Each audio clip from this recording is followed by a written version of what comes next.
Welcome to My Maniac Mind. There is a particular kind of silence in a house that has been turned into a prison. It isn't the peaceful hush of a sleeping home. It is the suffocating, heavy silence of children who have learned that their voices are a liability and that their only salvation is to act perfectly.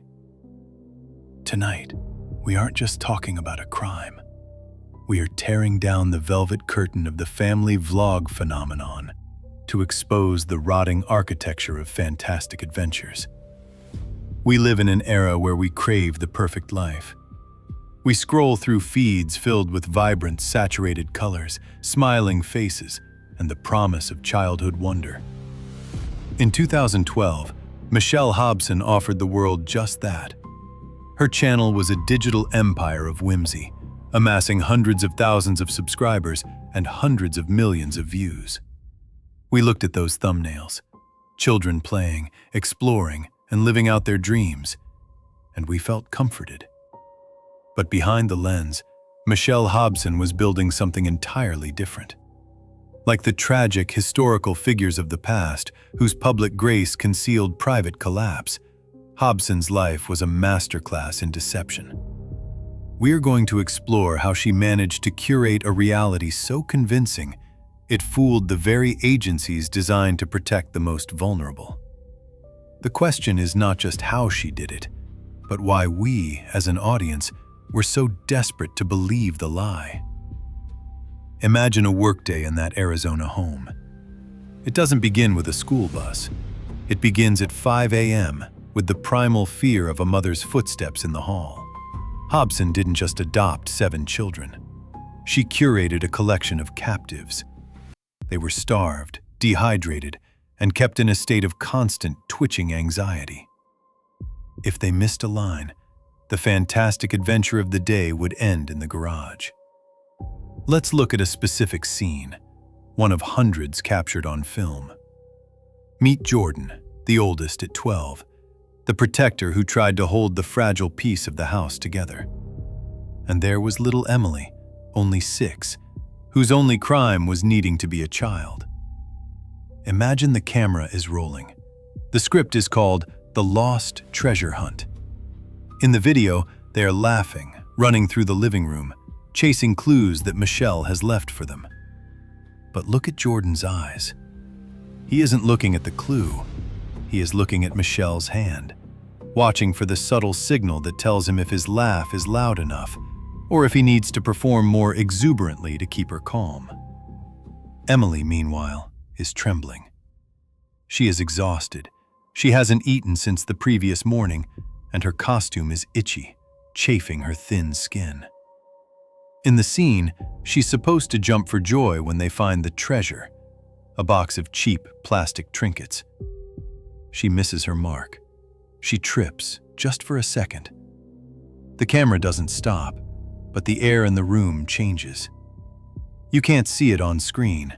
The editing hides the truth, but for a split second, you see the color drain from their faces. They know exactly what happens the moment the red light goes out. They aren't treasure hunting. They are auditioning for their right to eat dinner. And all of this, every staged smile, every forced giggle, every hour of exhaustion. It was all for the algorithm. It was for the ad revenue, the sponsorships, and the digital validation of strangers who saw a fun family instead of a group of need for comfort.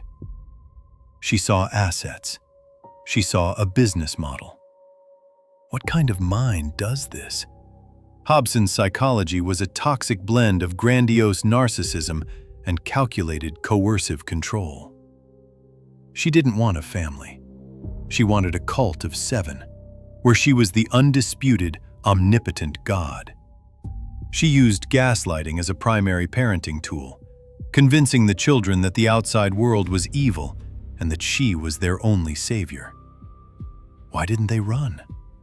Because she destroyed their agency. When you deprive a child of food and sleep and keep them in a state of perpetual fear, you break the connection between their thoughts and their actions. She made them believe that the abuse was their fault, that if they were just better actors, they would be loved. This is the hallmark of the most dangerous domestic predators. They don't want you to fear them. They want you to believe they are the only thing keeping you alive. Here is the hardest truth. The system knew, or it should have known. There were reports and there were welfare checks, but Hobson was a professional mother. She knew how to dress the house, how to feed the kids just enough to look okay for a 10-minute visit, and how to speak the bureaucratic language of social services. In the US, our child protection system is stretched thin, plagued by turnover, and often blind to the subtle psychological methods of high-functioning abusers. This brings us to an uncomfortable, deeper truth about our society. We claim to prioritize the protection of children, yet we are haunted by a fundamental paradox. We are terrified of the state crossing the threshold of was for the ad revenue, the sponsorships, and the digital validation of strangers who saw a fun family instead of a growly grouple. It is the quiverful movement or individual abusers who weaponize religious authority to evade oversight. We have created a culture that values family preservation over child safety. We fear the government more than we fear the reality of what happens to the most vulnerable when no one is watching. We are not for the ad revenue, the sponsorships, and the digital validation of strangers who saw a fun family instead of a grouple year. When we prioritize the appearance of a stable home over the reality of the child's experience, we are complicit. Hobson explored the magic of stable it finally ended. In 2019, when her biological daughter, witnessing the horror, chose to break the silence. What finally ended of child abuse and kidnapping.